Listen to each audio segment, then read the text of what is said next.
I'm Sam. And I'm Tongue. And this is Disney Dummies. I really liked that one. Yeah. I like how Tongue and I kind of hit it hard and fast, and then Sam milked it a little bit. I thought that was some. I was like delayed again. I liked how you said hello at the beginning. It was a different type of hello. That was I've never weird. heard this Yeah, before. it was pure terror. I every time I do this, I panic all over again. It's like the terror is so fresh every week, but here we are at it again. They say it's important to confront your fears, and that's what we're doing. We're afraid that we're dummies, so we are working to correct it. Because you have joined us on Disney Dummies, the podcast where we go through Disney's animated classics in chronological order and have a little fun talking about them, yakking it up, asking questions, probing questions, challenging questions, maybe pointing out historical inaccuracies, and just having some fun, learning a little bit along the way, and sharing our own takes on, the things that are hot, the things that are cold, and the things that are in between. So I hope that everybody who's listening right now is on board, because that's what we're about to do. And we are diving into Disney's 7th, 8th? What number? 9th. Oh, yeah. We're on 9? Oh, my God. This is number 9. 9th animated full-length feature, and 4th in this series of what we'd call 6 packaged films, which are essentially a compilation of short films. Is it 4th? It is 4th. Yeah. So we did Saludos Amigos. We did The Three Caballeros. We did Melody Time. Make Mine Music. Sorry, spoiler. Fuck. Make Mine Music. And this week, what did we do? Oh, you know what we did? Take Fun it away, and Sam. fancy. Free me. Fun and Free fancy me. free. Fun and fancy free. Full of fun and Fun and fancy free. You guys sound much more optimistic about this than I do. But Go on, tell here us we about are. it. Yeah, I guess I'm here to tell you about Fun and Fancy Free. As Laura has told us, it is the fourth movie that is just shorts put together that didn't get made into close, movies. guys. We're Oh my so God. fucking close. Like I We're said, two-thirds. free me. Okay, so let's just take it away. We're all pleasantly surprised to see the film open with freeloading Jiminy Cricket here. He's our glue between the stories of which there are 2, which I'll get into my feelings about that Thank later. goodness. This is just summary time. There's 2 stories.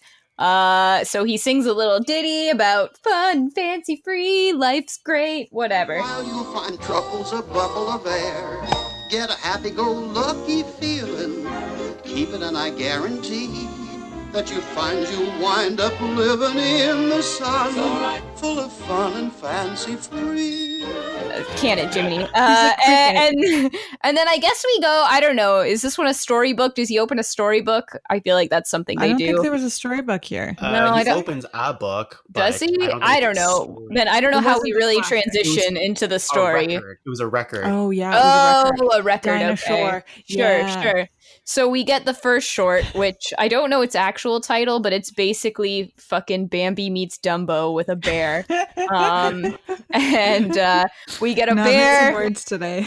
Yeah. We get a bear for like 40 minutes. I don't know. And he starts in a circus. And much like Dumbo is like upset and wants to be free, and he gets free, fun and fancy free, right? And then he's like all in the meadows, and they're like, "Yeah, he's fun and fancy free." Pretty sure they sing like those lines. And then His name's finally, Bongo. yeah, his Bongo. name's Bongo, the bear, this cute little teddy, I guess. And then he meets a girl bear, gets pretty infatuated with her, but doesn't understand normal bear lingo because he grew up in the circus. So he doesn't realize that while she is slapping him, it means she actually loves him. Hilarious. Whippoorwills in love, we can whip her. All the horses neck and all the turtles snap. Every deer and every dove has a way of making love, but a bear likes to say it with a slap. And so there's a whole musical number ditty, and he doesn't understand, and he's sad. And then I guess he finally comes to terms, or hears the song, or realizes that bears slap each other when they're in love, and they live happily ever after. That's the first one. And then we go back to Jiminy. Jiminy's like, ha ha ha, what a great story. And then he starts telling us about how it's like not cool to open other people's mail, but then he does it anyway. Correct. And then like goes to their party. He's like, you shouldn't open other people's mail. Oh, look at this mail. Oh, it's not mine. Oh, I'm gonna crash this party. And he goes to it. And now we get this weird live action bit with puppets, like a ventriloquist. Yep. Mm-hmm. Yeah, it's kind of fucking terrifying. There's a one weird sassy puppet. I feel like puppets are always sassy though. And so we've got the sassy puppet, and then we've got the little girl, and then this man that's, I guess, really good at telling stories. And here enters Mickey, Donald, and Goofy, what we've all been waiting for in this film. The meat of the sandwich. The meat of the sandwich. The second protein story. Of the sandwich, I should assume. And so we get them, and it's basically Jack and the Beanstalk with Mickey, Donald, and Goofy, and they go through the thing. They get their beans, they get their beanstalk, they go up. Oh, there's this singing harp lady that got kidnapped by the giant many years ago, I guess, and that's why they're all living in poverty. So anyways, they go up there. Yeah, they go up there and they find she keeps the fun and fancy freeness, you know. I think that's her like bit in this whole. She's not free at all. this fun and fancy through line. They go up and they rescue her. Or do they even rescue her? They try and bring her back down. Yes, they bring her back down, and he falls down, and there's a weird little breaking the fourth wall bit at the end where he like lifts up the roof or talks to the live action people, and I think that's like just the end. And then he puts a sign on his head and he walks out of the Yeah, then he just like leaves, and we're all like, haha, what a fun time, and the movie's over. No goodbye from Jiminy though, is there? No. He's just sort of sitting there eating the chocolate cake last we see him. Mm-hmm. Oh yeah, the live action cake, and he's eating the cake. That was kind of cool. I like that. Yeah, I was like, oh, neat, I guess. Yeah. I guess. So that's the movie. Thoughts? Did either of you have feelings going into this, or while you were watching, maybe it like reminded you that you had seen this before? Yeah, I've seen this movie before. I remember my cousin having this movie, and we watched it on VHS. Although, I'll be honest with you, like the whole Bongo stuff, like that is stuff that I'm like, oh, I don't remember any of this. We must have just watched the Jack and the Beanstalk part like multiple times, because that's the only thing I remembered. And I didn't even remember like the live action bits of this. I just remember that story because the second I saw Mickey, which I think is like a fantastic little imagery, is like Mickey slicing the bread, but ever so thinly. I think that's hilarious, but like that's the image in my brain. I'm like, oh, I've definitely seen this movie before. And he cuts the bean so small, and then he folds the 2 slices of bread on top of this bean and eats it like a really crappy translucent sandwich. Yeah. And then the whole like giant sneezing and like that whole adventure, I remember that. Yeah, so I went in being like, no, I've never seen this movie before. Halfway through, I'm like, never seen this movie before. And then when it gets into the cartoon, Mickey and the Beanstalk, after the ventriloquist introduction or whatever, I was like, definitely seen this before. But I did a little research, team, and it turns out that it was released on television on its own.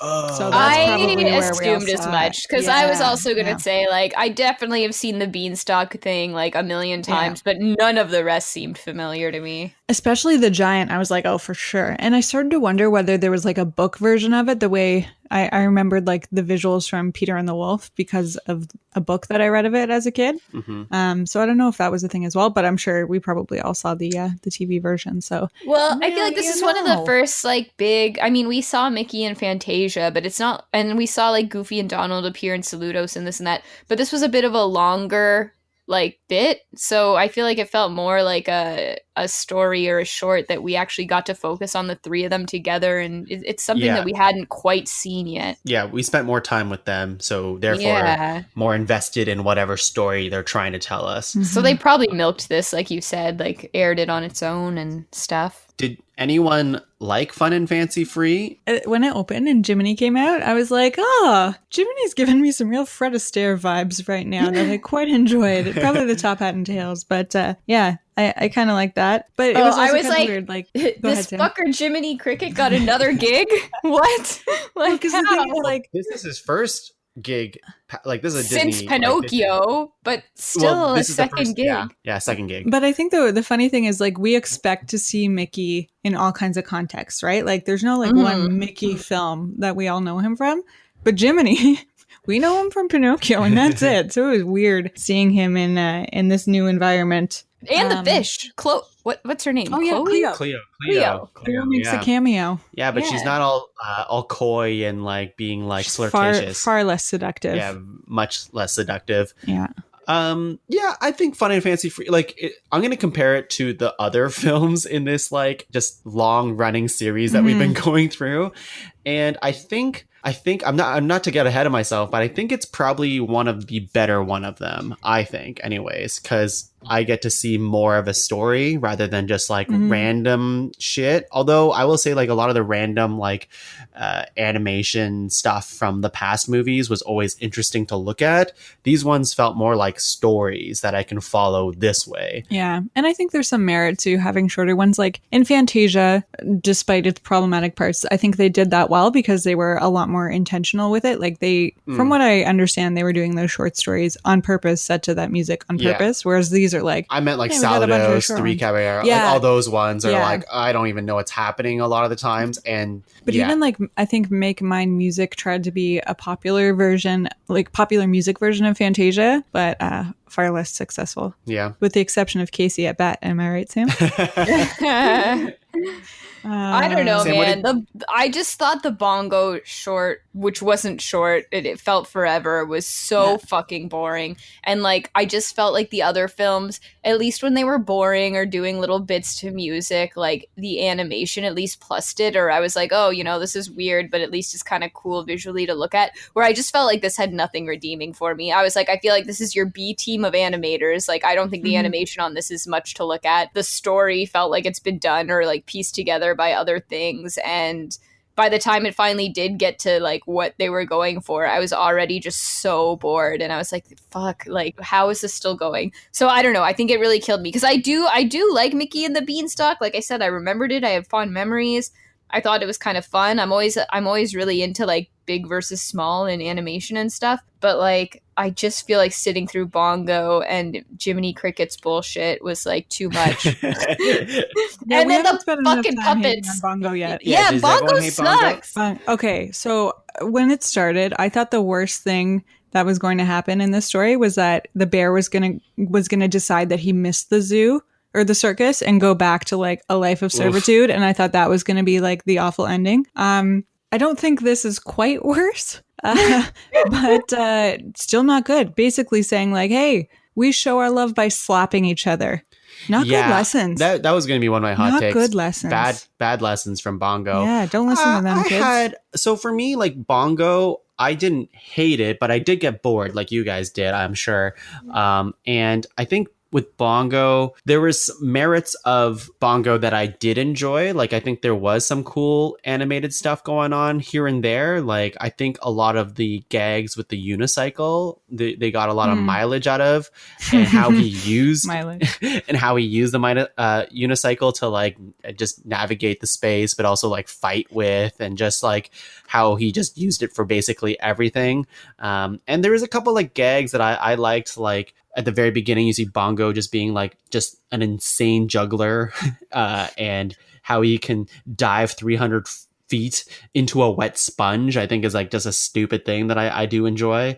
But I do think like towards the end, I was being like, okay, this has to end, right? Like, I also forgot that it was only 2 stories in Fun and Fancy Free, but I felt like I'd rather give more time to the Beanstalk story rather than the Bongo story, because at some point we're like, okay, I have a high tolerance for this kind of stuff, but I was getting a little bit bored of like, okay, we get it. Like, you got this like angry dude who's like trying to get the girl, and you're going to prove yourself, Bongo. And the slapping thing's super weird.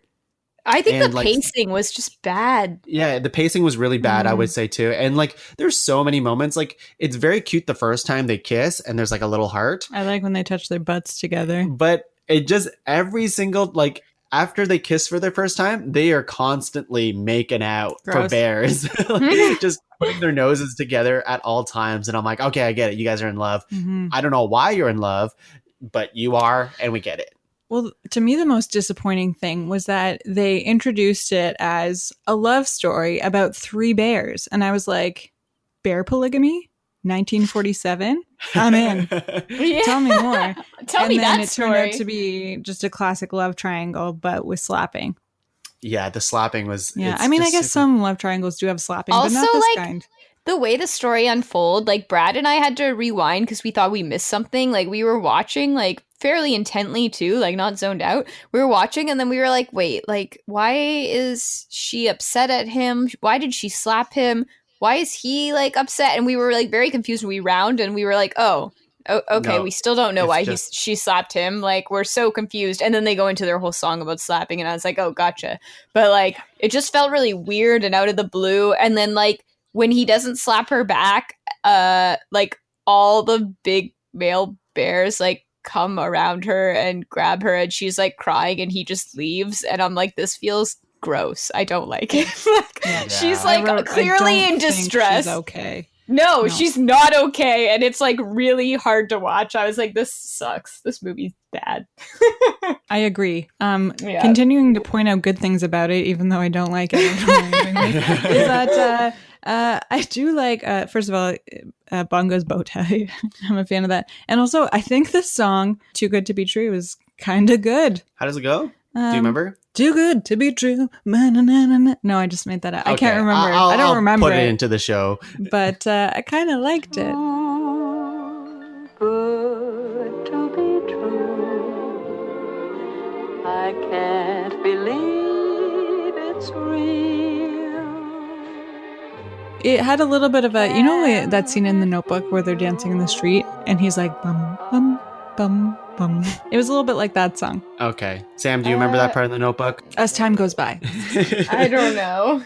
I was trying to find in my notes the song that I remember, because I feel like there was one that I liked, but I don't think it was that one. Mm-hmm. Oh, What a Lovely Day, but that's in the next short.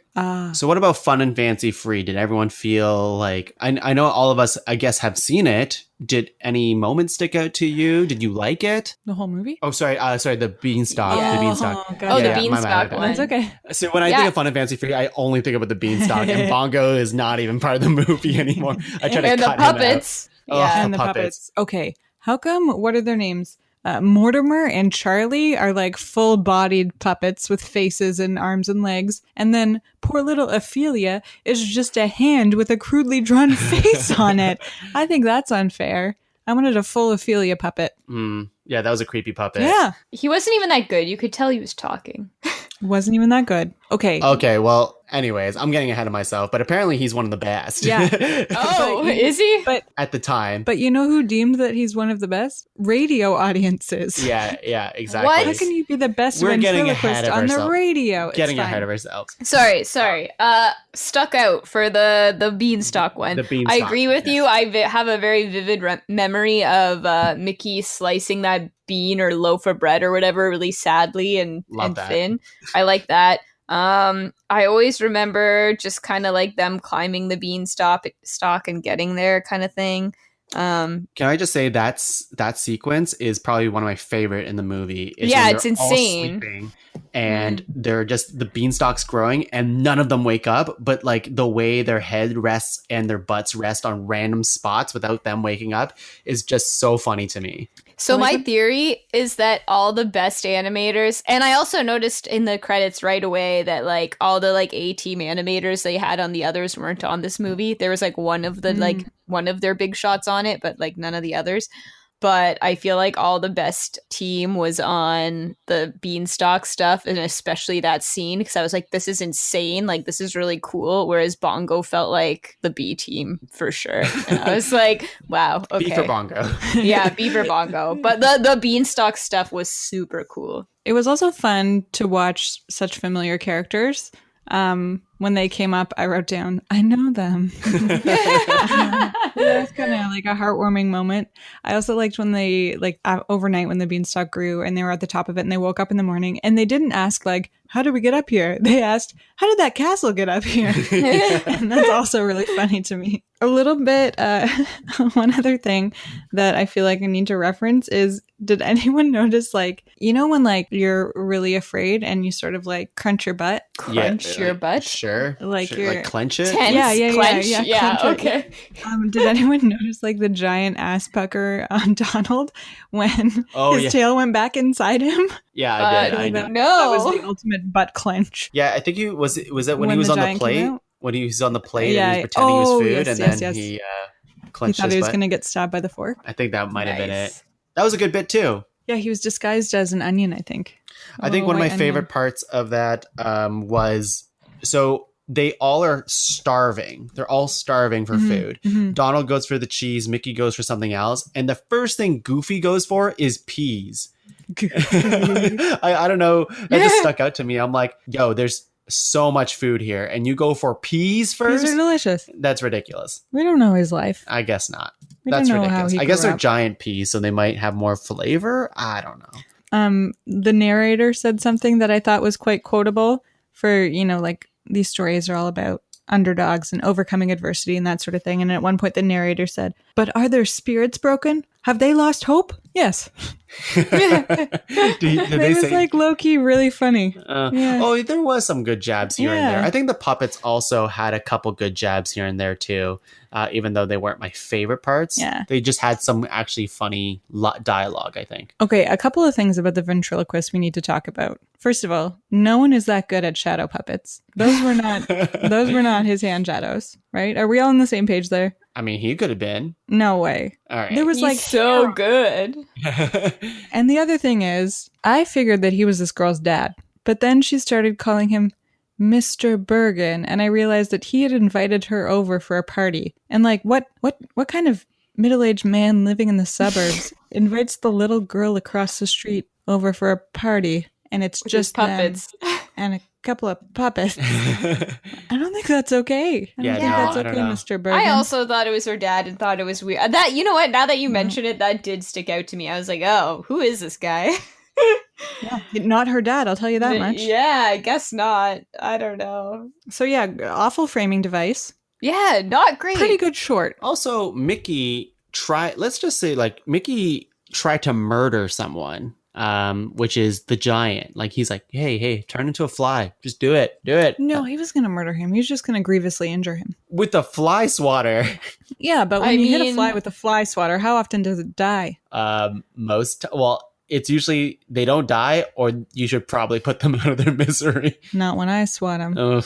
Yikes. I'm just saying Mickey's a murderer. Yeah, I mean, potato, tomato. they were kind of screwed, so. Yeah, I guess it's a fight or flight thing. Yeah. Is there any story behind this, or they're like based on a book or anything, Sam, for this I mean, one? I think Jack and the Beanstalk is a pretty, like, Yeah. well-known Wait, what? fairy tale. Hang on. You think? No. I don't know about the rest, obviously. I can fill in a little bit here. Yeah, Oh, go yeah, for it. Go for it. Jumping ahead to a fun fact that I discovered. Are we in Disney Diginos? Not yet. You know what? Oh, no. Not yet. Okay. So the Bongo story was inspired by a short story that was originally published in Cosmopolitan magazine. Hell yeah, it Fucking was. kidding me? Yeah, so It's back on top. This all makes Yeah. sense now. do you think we should jump into Diginos? Let's do Is it. that the heavy hint that you Yeah. were dropping on me earlier? Disney Diginos. Tongue, Here we hit go. us with some Diginos. Let me hit you with some Diginos. But not slapping. It's a metaphorical hit, kids, Yeah. because we don't actually hit. Yeah, we shouldn't do that. Okay, so Mickey and the Beanstalk was originally planned to be a full-length feature. Same with Bongo. Both stories were supposed to be planned as a full-length feature. That's why they had basically complete stories. Whether you liked it or not, they both had a story from beginning to end, which was pretty fleshed out. Both of them had like equal-ish time on screen. Imagine 40 more minutes of Bongo. I would kill myself. That's so brutal. I don't know if Bongo's as bad as you say it is, but like I also got bored, so what do I know? Fun and Fancy Free returned Mickey to the screen. So Mickey has not been seen in a theatrical cartoon since the 1940s, early 1940s.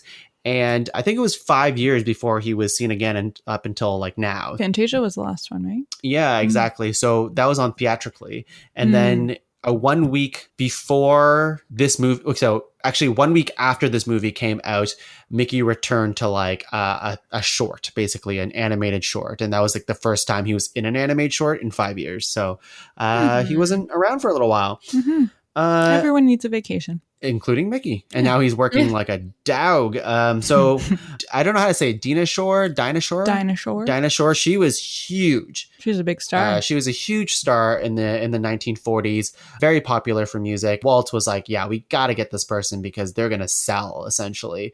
This person later got their own talk show and became much more famous in the 50s, 60s, and 70s. I mean, I wasn't born then, so my knowledge of her is not very good. But yeah, that she was very, very popular. She was in Make Mine Music as well. She sang Two Silhouettes. Yes, everyone loved her voice, and Walt thought she'd be perfect for the film. She's pretty good. Then Billy Gilbert, who voiced Sneezy, actually voiced the Giant.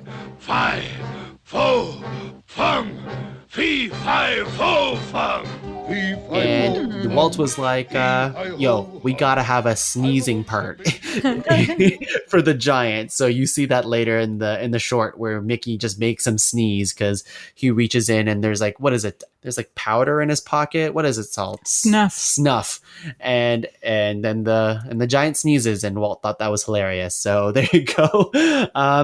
This is a huge deal. You mentioned Jiminy, but we shouldn't downplay this because this is the first time, it was unprecedented at the time, where another character from a different Disney feature was made an appearance in another movie, essentially. And this is the first time this has happened with Jiminy Cricket.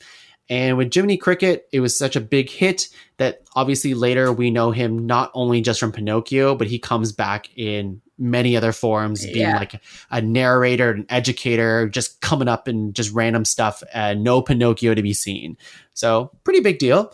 Bongo was, I already mentioned this, but Bongo was planned as a feature film, but he became a star in Disney activity books as well as Disney comic books. So he made it pretty big there. Bongo. A few more here is we have Minnie was actually supposed to be the queen of the beanstalk short, or not even a short, I guess that second half short. And they cut it out. Basically, they were saying, this is a bit too long anyways. But the harp lady obviously needed a queen. She was just a harp. And originally in the story, she gave the beans to Mickey. So she was the one who sold beans to Mickey for a cow. And let's see here. This last thing was in this movie, they mentioned Cinderella, which Cinderella we haven't seen yet. But also this movie helped finance Cinderella.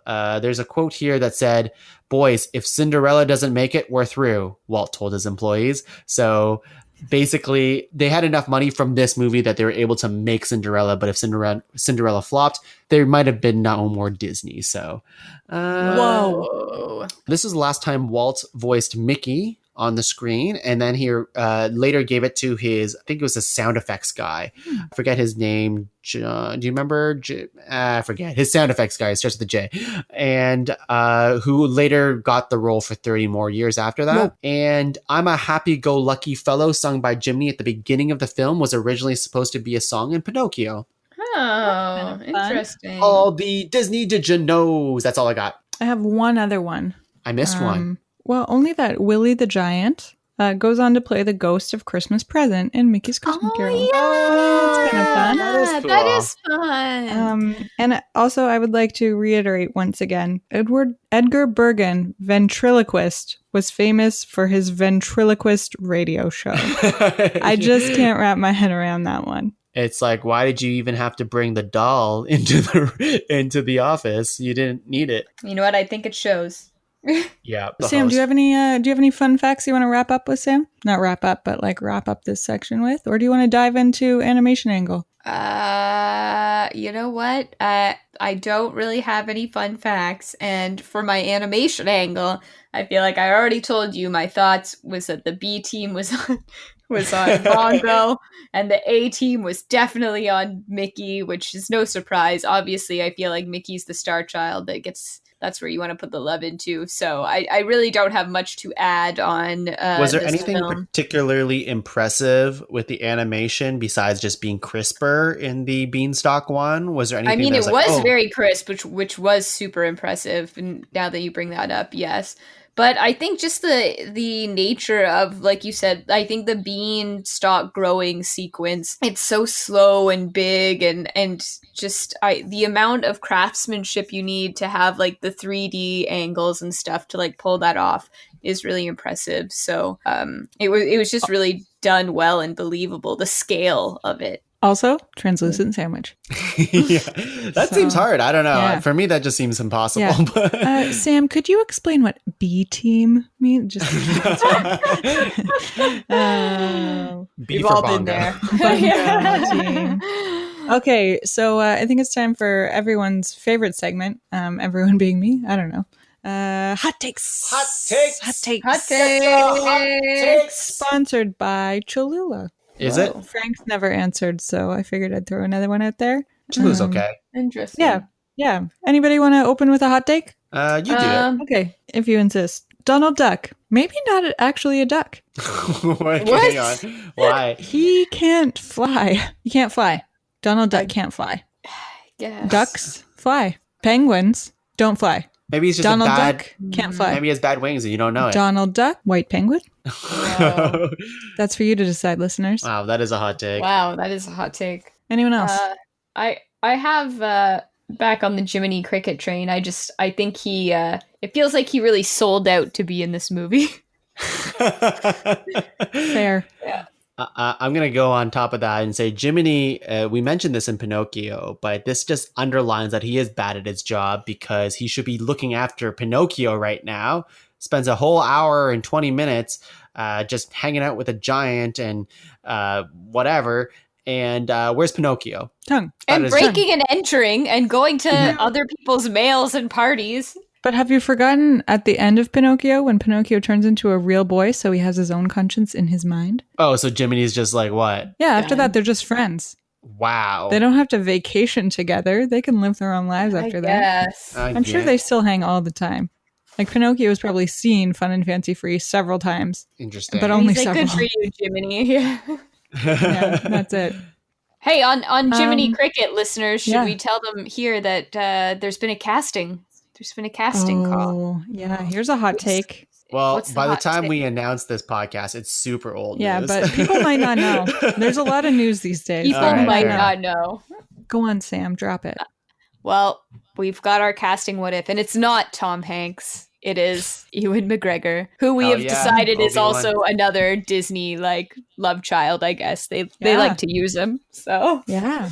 Hey, use him. He's a great actor. Yeah, he's great. I love Ewan. Jiminy Cricket. What a resume. I think he'll do a great job. Any other hot takes, friends? Bongo is just a less cute Dumbo. Fair and accurate. All right. So before, when I got to like the 15-minute mark of Bongo, I said I'd rather see Bongo than Dumbo.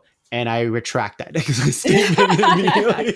At least Jumbo can fly. But the thing, see, I think there's elements of good stuff in Bongo, but it's stuff we've seen before, so it's not that interesting. Yeah, I feel like there was probably a day where they were all looking at like 2 storyboard options and they're like, so what do we do? Do we want this plot or do we want that plot? And everyone was like, you know what? Let's do this one. And they were wrong. But the thing is, what they looked at, the 2 storyboards, was they looked at Dumbo and they looked at Bambi and they just mashed them together. So, Fair. Yeah. anyways, I retract that statement. The giant in Mickey and the Beanstalk is the only person I know who sneezes louder than my dad. Whoa. Take, you hear that? Yeah. Well, you hear my dad sneeze? Yeah, If you listen carefully, you probably will. Doesn't matter where you are. Any final hot takes before I drop my last one? I have another one if Sam doesn't. I'm just Googling the little girl because I kind of thought she looked like Cole Sprouse when I was watching it, but she really, Cole Sprouse she's is a a very time beautiful traveler. lady. Yeah. What's her story? How old is she? Luana Patton. I think she died in 96, so no longer with us, but she seems to have been in a lot of movies. Oh, good for her. So she had a good career. She was 57 when she died, which is pretty young, so that's sad. Wow. Here's my hot take, and this is very niche, but I know Sam will get this, is that I think Bongo would last 3 rounds against Dredrick Tatum. Whoa! And now let me what am I trying to say? I'm trying to Explain? Explain. That's the word. Re-explain. Sure, Re-explain. yeah. Okay. So Dredrick Tatum. What are the words you're saying? Dredrick? Dredrick, like Frederick with a D? yeah, is a Oh. boxer in The Simpsons. Dredrick. I Very get it. good boxer. Knocks Homer out. Homer, the boxing episode. That doesn't make him good. But Homer has like a kind of a membrane inside of his skull that allows him to take hits very well. It's like he has what does he say? Dr. Hibbert says he has like a football helmet inside his head, basically. And I say this because the enemy of Bongo, the big buff, jacked up bear who rips a tree with his bare hands and just kind of runs through trees and just pulls them out of its roots and just breaks them in half. No problem whatsoever. Just destroys things. With his bare hands. Yes. And he hits Bongo multiple times, but Bongo gets up immediately. Mm-hmm. That makes me to believe that Bongo can take a hit. Therefore, he can at least fill in the Homer Simpson role in that episode. Therefore, I think he can last 3 rounds. Sam, what do you think? I'd agree. I don't think Dredrick Tatum's that tough. Okay. And I'm going to say, at least your explanation wasn't quite as hard to follow as Bongo was. That's another hot take. Okay, Sam, yep. Oh, I just wanted to double back on the whole Luana Patton thing. Her first Disney debut was actually before Fun and Fancy Free, and in Fun and Fancy Free, she's credited as playing herself. But weird. And Fun and Fancy Free, folks, is 1947, so a movie that is not included in our list, which I guess maybe we can talk about later. But her first film was Song of the South. Ooh. So yikes, yeah, big yikes. But I guess she was like a Disney. It was like basically being the Mickey Mouse Club before that was she was the Selena Gomez of her time. Yeah, she was a model at the age of 3. Oh no. Yeah. Too early. Yeah, I don't too know. early. I guess I can't. I ate Gerber products as a child. Who am I to judge? Yeah. I don't know. Anyways, that's the end. That's all I got on our dear Luana. Okay, I'm going to wrap up by saying that the bear hoedown in Bongo pales in comparison to the one at Disney's Country Bear Jamboree. I said it. All right. Pales in comparison to the hoedown in Whose Line Is It Anyways? Yeah, but let's talk about Country Bear Jamboree. Yeah, I don't know. One of the best rides at Disney World. Is it? Yeah, it was the one that you hated. Oh. Me and Jamie were really excited. That's my brother. And Tongue said it was awful. It's basically a bunch of mechanized bears singing while their eyes glow. Oh, I know and then the one ride. comes down from the ceiling. Yeah. Sam It's knows the it. best. Sam's been to Disney World. She knows what's up. Anyways, check out Country Bear Jamboree is my final plug for the evening. But I think and Google Luana Patton because Google she's Luana super Patton. pretty. Yeah. Yeah. If you want to look at her, Hot babes. check out the movie she was in. Maybe find out why she died at the age of 57 and get back to us. We'd love to know. And I think that's everything that we were here to share today. I feel like we're now done 4 of this 6 movie series. Is it 6? There's 6 of them. Wait, Yeah. I thought we got to skip one of them. I don't think we get to skip one of them. Sam, do you know if we get to skip one of them? I don't think we get to skip one of them.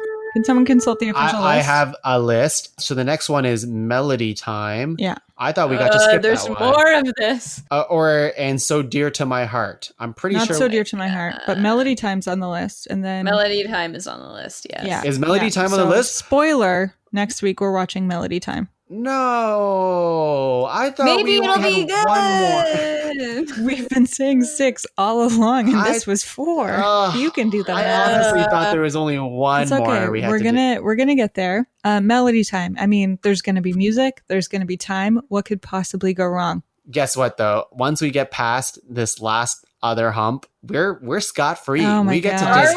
Are we? Well, I don't know. I can't. If we've learned one thing, it's that we can never speak too soon, and also many of these films do not measure up to our memories of them. It's true. I love you, Bambi. Okay, with that, I think it's time for us to sign off with our signature Melody Time of our own. If you join me. Whoa.